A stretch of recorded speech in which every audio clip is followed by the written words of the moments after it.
energy remains a major issue. It is something that every country in their development will have to have, and it's in short supply.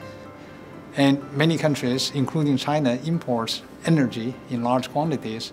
It is a source of pollution, environmental problems, and climate change. So there are many problems with energy. And if you can develop a technology that turns energy sources into clean, abundant, and cheap, that would be revolutionary. For example, if there's a technology that can turn coal into clean fuel without all the impurities, all the minerals to take out NOx, SOx, all these harmful chemicals, then that would be revolutionary. You can do it today, not at competitive costs. And if you can do it with very low cost, then you will have changed the world. And I think that's on the horizon.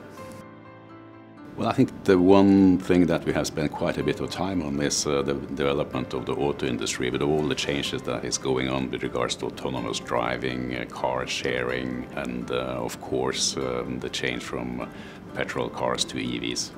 Because this affects so many people who has a work as a driver, and therefore it affects the economy in a very direct sense. Tech disruption that I think about most is the disruption of our investment management industry.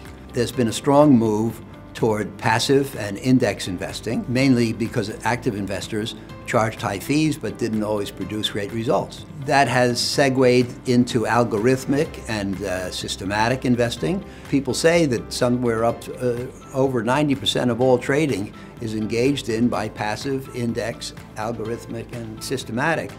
In other words, not by individuals making decisions to invest in individual companies. The next level, which hasn't been reached yet, will be artificial intelligence and machine learning. Will these things take over investment management from individuals? It remains to be seen.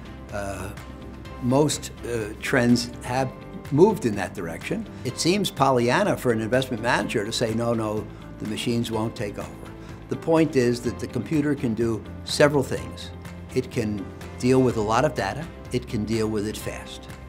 It can deal with it without making arithmetic mistakes, and it can deal with it without making emotional mistakes. That's not everything, but that's a lot. Now, I think that the machine will be able to do a great deal of what most people can do. Will it be able to do what the best investors can do? I hope not.